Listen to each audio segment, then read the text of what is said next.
it's amazing being in Munich 20 years later. Sorry, guys, there wasn't anybody in Munich 20 years ago doing Erlang. We knew everybody personally, okay? And there wasn't anybody in Munich, I really. There were a few in Germany, but not many, okay? So it's really fun. I mean, my gosh, can you believe it? We did it. What happened was I was employed at Ericsson. I've been working too hard, and my husband sold a company. We're a family of entrepreneurs, and I figured I didn't have to work so hard anymore. So, but I had to work. So what I wanted was to have a place with really good techies, because I happen to like really good techies, really good deep tech, a calm, kind, loving environment. And I found Erlang Systems. They were perfect. We spent 20 minutes, maybe half an hour, every morning, the whole group of us doing the crossword puzzle every morning. Gunilla was best by far. And then Erlang was forbidden. Use of it was forbidden. And suddenly things got kind of serious because I was the only one in that group, even in that group's network of contacts, who could start a company or could be commercial. So we thought hard about killing the people, murder, who had banned Erlang. And then Håkan Milroth said, no, we should make it open source. At that time, open source was a new and different and strange and, okay. So we did. I had been started off just selling Erlang, but if Erlang was forbidden, then, and they didn't fire me, which is ridiculous. Ericsson had lots of extra people all the time. So I went on and helped a guy named Joachim Grebene, who had an idea he called Eddie, and with Martin and Patrick Winbrook, there were 4 of us doing a startup within Ericsson. And Ericsson had promised that if we got into a certain stage, that Jocke, who was very poor, would get 2,500 euros. And we did make that, okay? And so he started to look for a little hut that he could live in the forest with no anything. And even put down his, all of his savings, which wasn't much, okay, on that. And then Ericsson did not pay out, okay? So not only had they banned Erlang, they had also not paid Jocke his 2,500 euros. At that point, we got mad. And as Joe Armstrong said, you're putting a lot of very smart people under intolerable pressure. Something's going to give. Oops, this isn't so great. Anyway, so that's what we did. So we did open source, and then we said, all right, well, we're not going to do this for Ericsson anymore. We will get it out open source. We will get this better. All right, so that's us. We started a company called Bluetail, 12 of us. Started the 2nd of January, 20 years ago, almost 20 years ago. And after 18 months, we sold it for $150 million, which was a good deal, to a company called Nortel. Nortel's CEO and CFO were then jailed, I believe, for fraud. So the shares weren't worth as much as we thought they were. Okay. But at least the whole thing was a success. People were inspired by Bluetail. All of us, we still got some money out, all of us who had started Bluetail. Not nearly as much as we thought we had, but still something. And we all knew how to start a company. Plus Nortel, actually, and what was left of Nortel really made a huge profit on it. So Erlang was spread from Ericsson till Nortel that way. And from Nortel, as Nortel imploded, to all sorts of other telecommunications companies. So what did I do after that? I just started working on startups. I say our because since a couple years ago, I work with my husband and my daughter doing just exactly this. We help startups. So these are the ones I've done, mostly all me, still. Toby and Ellen and Midsummer are listed. Sold Bluetail Lensway. You might know Lensway in Germany because they do contact lenses over the net. Teklo Mekon didn't do so well. We've got 3 really bad deals. Okay, 2 are growing. Klarna's quite big. SatCube is doing well. And we have a group of current babies. Now, there are more current babies than usual because now we're 3 of us working. We figure we can take 2 each. So this is my life. Over and over and over again, years and years and years and years of living on a roller coaster. I think it's wonderful. It's not for everybody. Okay. Most people would like to do the roller coaster and make money once, and then live with that company, and it's their baby, and they're happy with it, okay, generally. Most of the people I've worked with over the years have gotten the bug, so they've done at least one more, often more than one more, because it's so much fun. I like roller coasters. I actually like to ride on roller coasters, even though I'm an upper middle-aged woman nowadays. Okay, so what I've noticed is that when I'm just invest, things go badly. These are two of the ones that got into liquidation. These were not so great. And the more I work, the better things go. In general, there are outliers, but generally it's that way. And I think that's because people get an experienced entrepreneur working for free for a couple, 3 years, just doing anything that needs to be done. I've spent, not last weekend, but a couple weeks ago, I spent 10 hours doing PowerPoint for one of the companies I work for. Fine, I'll do that. Right, so I've done a lot of companies. A lot. None of them are my ideas. Mine are terrible. Just awful. Suck badly, okay? It's too bad, but there you are. Thank goodness there's a lot of people who have good ideas that then say, hey, you want to do this idea with me? And I say, well, maybe. Yeah, okay, let's go for it. So I have the opportunity of choosing a whole bunch of startups. 2 a year, thereabouts nowadays. I don't get to choose them myself. If I'm the one working with it, I get to choose as long as my husband and daughter think it's okay.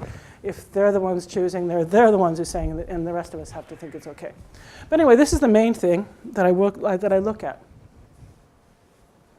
This is an extremely classic business theory from a famous Harvard professor called Michael Porter. Okay, yes, I'll get out of the way, I'm big. Right, so here you are in your company.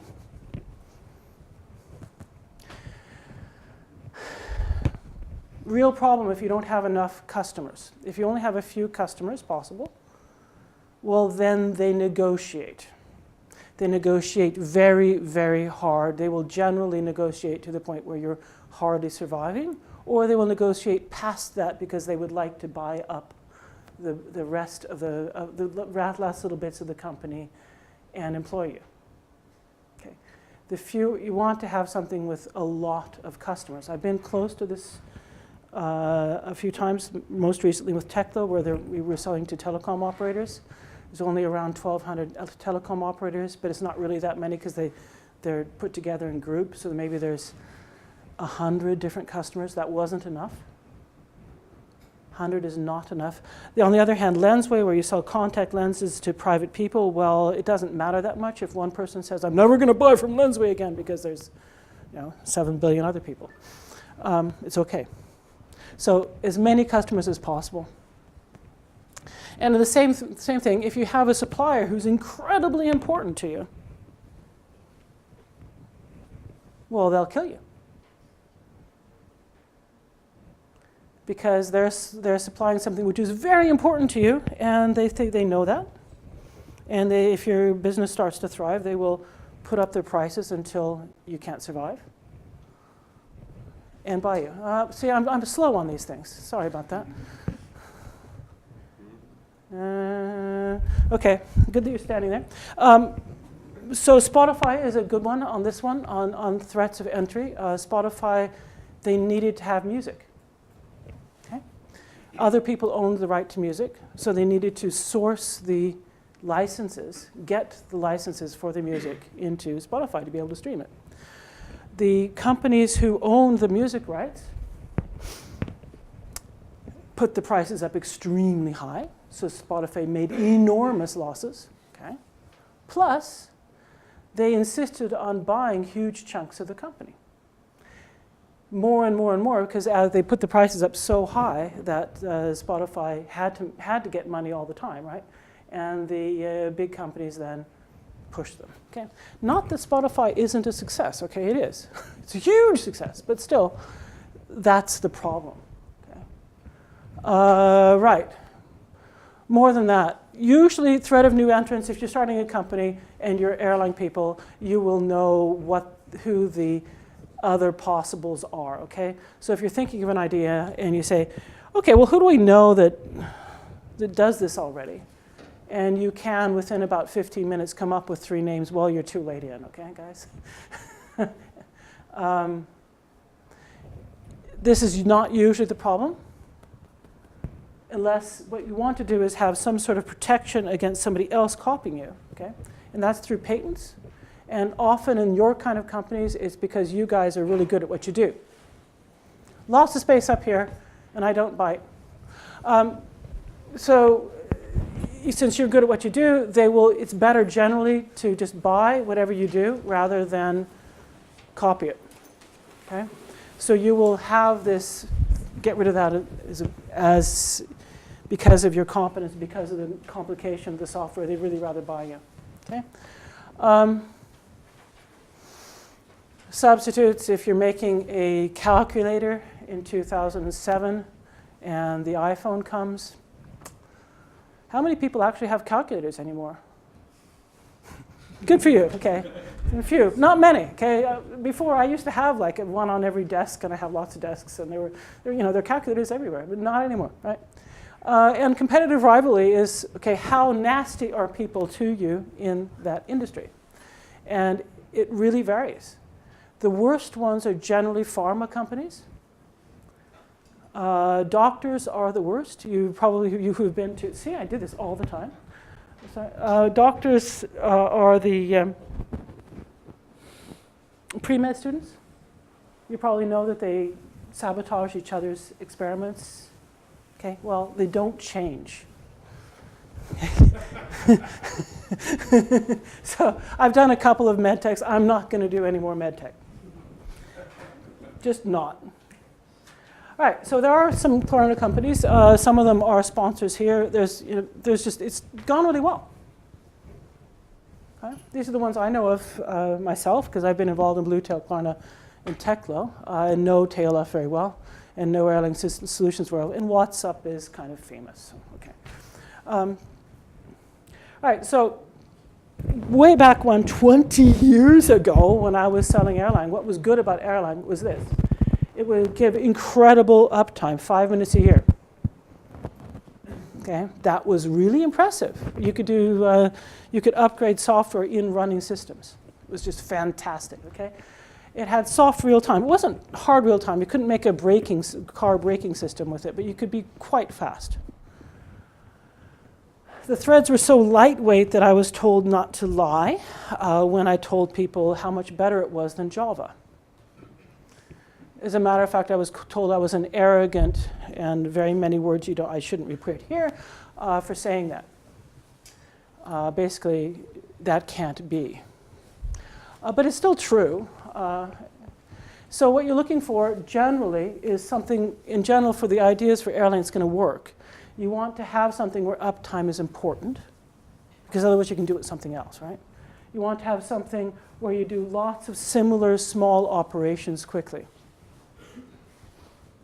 Generally, okay? And you all know that. You're not going to want to do something that has a lot of photo editing.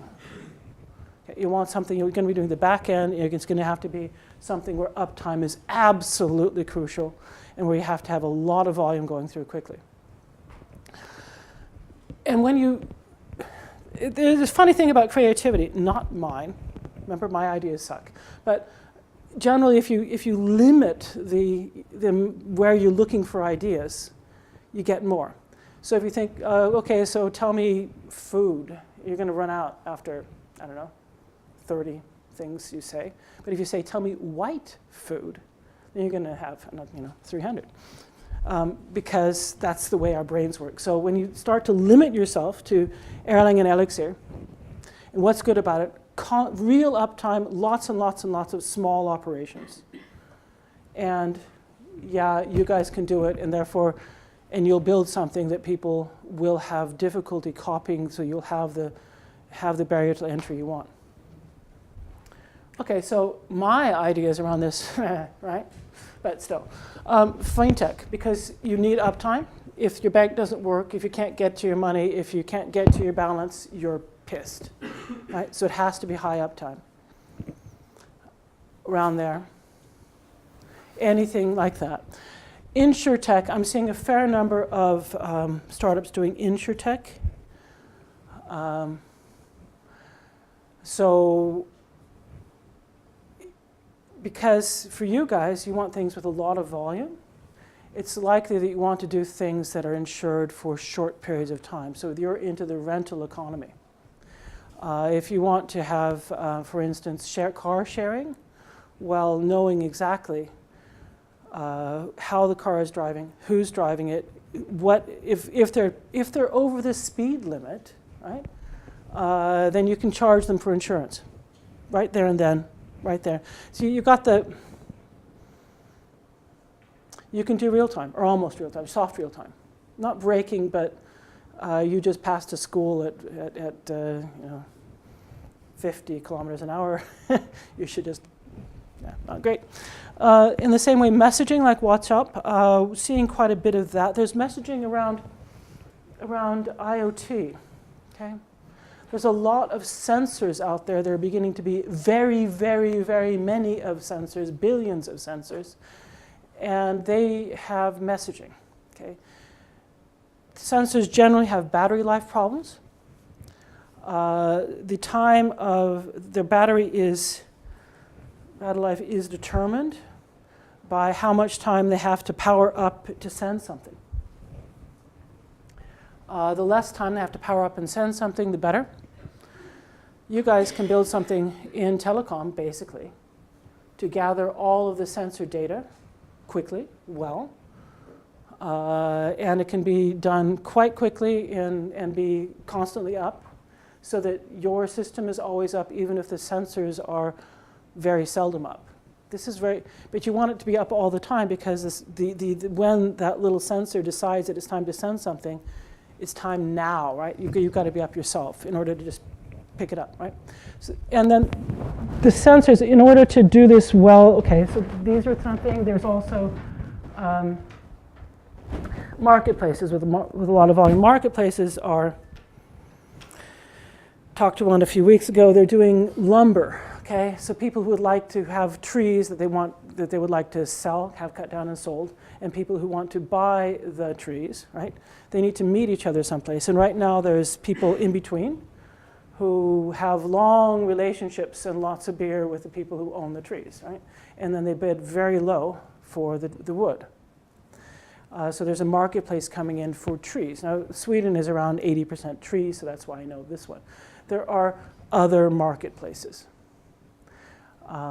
It needs to be something, in order to really make a difference for Erlang, it should be constant uptime. Now, trees, it doesn't matter much if it's down for 10 minutes at 3 in the morning. But there are other things you can do, okay? Other marketplaces, other things that people would like to buy and sell that would work. I saw one recently for doing a trading card, the baseball cards or the Pokemon or the Magic cards, those things.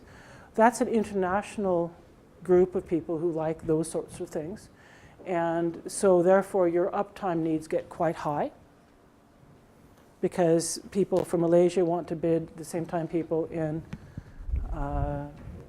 Russia want to bid, people here, people in the States, people in Chile, whatever. Okay? So around like that. Now what you need to do when you have an idea, okay, I'm going to do something with sensors because sensors are a big deal right now. you need to focus down and take one kind of sensor for one kind of customers and do something that that customer cares a lot about. You can expand after that, but one of the main problems I see in all of my startups and all the startups I see around 4 a day, guys, so it's a lot, is that people don't focus. Is this technology can be used for anything, okay? Oh, so many possibilities. Well, what happens then is you do too many things, and it doesn't work. You've got to focus on just one thing. And if it's really not working, then you pivot and do just one more thing, one different thing. But you don't do several. Really not. You need an army. You need an army, okay? So from your customer perspective, it has to be a problem that hurts very, very badly. Because otherwise, they would much rather buy from a big company. Much rather. Now we're in Germany, and Germany's a big company, but I mean, the idea of selling, well, what I did recently, selling telecom infrastructure, which is stuck into the actual production line of a telecom operator from a 7-person startup. Not so easy. The companies have to be absolutely desperate to buy from us, right? So we sold only to desperate customers. Okay? And it has to be a need to have, because if it's a nice to have, then I'd really rather not buy from a startup. Or I would, but I mean, generally big companies would not. So it has to be really, really important. And I think there's a lot to do around sensors. I think there's a lot to do around fintech, a lot to do around insurance. And the other thing that often happens, especially when people are really bright, like you guys are probably, is you have this idea that you know better. You go in and there's been this big group of people trying to fix some problem for years, and you go in with your magic Erlang thing and suddenly it's fixed 3 months later, or a week later, or a worst case, an hour or 2 later, which is what happened to Klakke Wikström. People hate you for that. And hate is not too strong a word. So you have to be very helpful. Okay. Oh, I don't know, I'm new here. I really like to try. But this is one of the things that an awful lot of especially the techie people in startups, they fall for this one and they get hated. Okay. And it's a hard balance because you actually can solve their problem in half an hour. And they've been working on it for 2 years. It's hard to make that feel good. But you have to think about it so you make it feel good for that person. That's absolutely key. If you don't, then you will be fired from your big company. Nobody will buy from you. Or if they have to, they will do everything they can not to have to later because they hate you.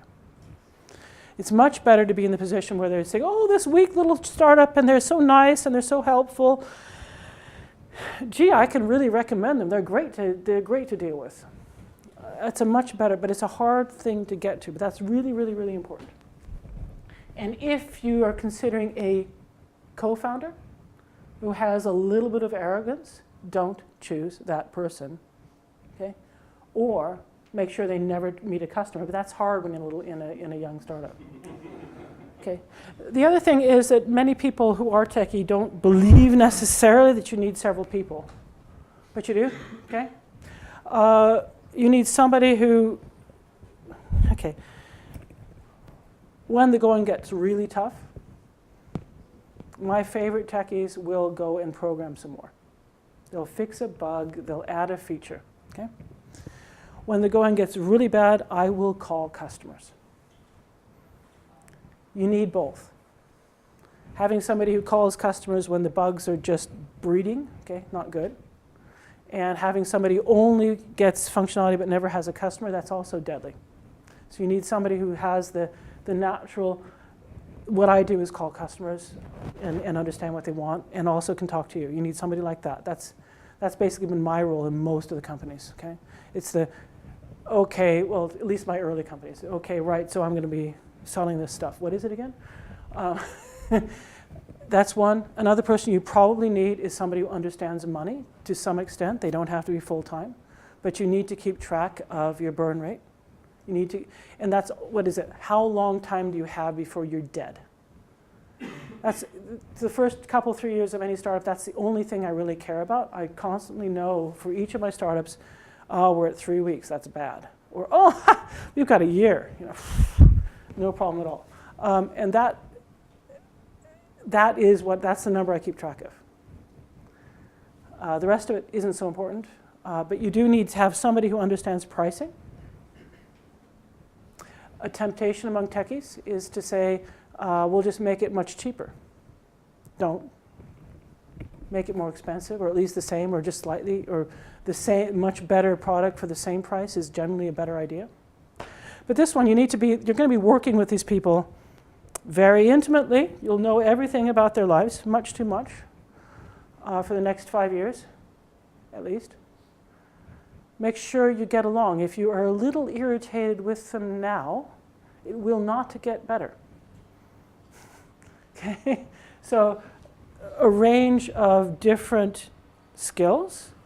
If you're doing back-end and front-end, well, you've got to have both back-end and front-end. You need somebody who can sell.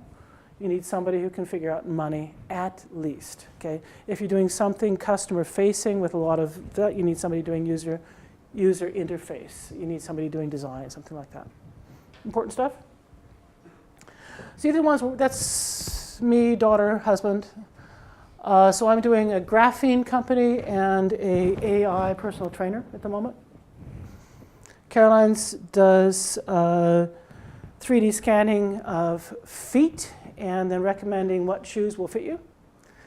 And an algae factory, okay? And Bank's doing AI, very, very, very light AI, which you can stick into products so that the products can adjust to their own circumstances. That's us, okay? That's all I was going to talk about, and I think my time is probably gone. I was going to have a timer on, but I don't. Not quite. Yep, exactly about now, huh? Still some time. Still some time. Okay, well, then that's what I was going to say. If anybody has a question, then please. Do? No? Okay, good. I read a couple years ago the Innovators about the history of tech in Silicon Valley and et cetera. And there's one note that I think Walter Isaacson made was in regarding Intel and other companies like them that were similar. They had a management and founder structure that consisted of a visionary, an engineer, and a salesperson. You don't necessarily have to have all three, but the idea that the personas are there. So I'm just curious, obviously there's corollary, or at least downplay perhaps the visionary role. I mean, obviously in Intel's case it was important for them to see in the context of their industry. Where's it going to go? The role of a visionary, you know. But, okay, yeah, I would say that there is often, okay, there, if you're doing, yeah, okay, there's a cultural difference, okay? In Silicon Valley, you need to have a guy, usually a guy, gal, with a reality distortion field. You laugh, it's true, that's what they have, okay? I have not noticed it's necessary around here, or here in Sweden, not necessary. Why? Well, you need the reality distortion field because turnover of software engineers in Silicon Valley averages around 20% a year, which means you actually don't have anybody who knows their jobs. There are very few. You have to have you have to be able to employ people just constantly. And you have to be able to convince investors that you are the next hottest things because the competition for money and talent is intense there, okay, intense. I haven't noticed it's necessary here. Knowing that given, somebody has to be able to stand and make a speech. A company I know and love in Sweden doing ed tech software, they employed a sales girl and figured, wait a minute, Karin can speak. Whew. Okay, so she's the one doing all the all the speeches, all the conferences, all the pitches, everything. She's not a member of the family committee, but she's great. And so she's the one up there doing the speeches. That maybe requires a Swedish lack of hierarchy. But you definitely need somebody tech visionary, okay? Because you guys are going to make something heavy tech. You just are, okay? We're not talking about, I don't know. You're not talking about a new pair of rubber boots, okay? And yes, I was pitched on rubber boots yesterday. This doesn't come out of the air. Thigh-high rubber boots made from mud. Okay, you've got the tech visionary. You've got to have a salesperson who really can sell an idea, because what they're selling doesn't actually exist. It's almost exists as something that you guys can do. And you have to have a salesperson that it keeps the line between what actually exists and what they promised, to the point where the techies are with them and not against them. And that is a conflict area. And then you do have somebody who can probably hold a speech and do a pitch. Salesperson can do that. Often you want a CEO, okay, and the CEO should generally tip toward sales, okay? If you have an early stage CEO that tips toward understanding money, well, then you'll never have any, because they care about cash flow and percentages and things too much. You can have a tech person who pitches a vision, sure. Yeah. But you need somebody commercial, you need somebody who can pitch, and you need people who can actually make the product. And there are other teams there, but just start with those three, and you're doing fine. 3 is a good number to start with. Probably 2 techie and 1 sales to start with. And then ask somebody's mother to do the bookkeeping. Okay, for free. And bake cookies, preferably, yeah. Anything else? No. Okay. What do you think of open source businesses? Remember that barrier to entry thing?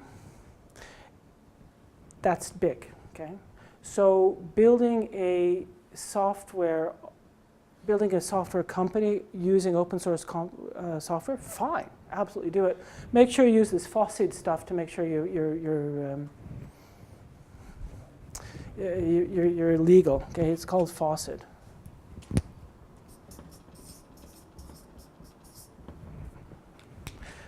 Check your software. Make sure it's doesn't have funny things in it. That given, as long as you're making something with it, fine. Okay. There are other open source possibilities, which is, for instance, what Erlang System has been doing, which is building a consultancy around Erlang that works. You can also do support. Sure. Those are consultancy businesses. I'm generally more interested in ones that move faster and become bigger. It's more of a roller coaster. I mean, they can become quite big. Red Hat's huge, or when it was sold, just enormous. But it's taken, I visited them from Bluetail almost 20 years ago. And they were 20 people then. Yeah, okay. Make sure you have some barrier to entry, okay.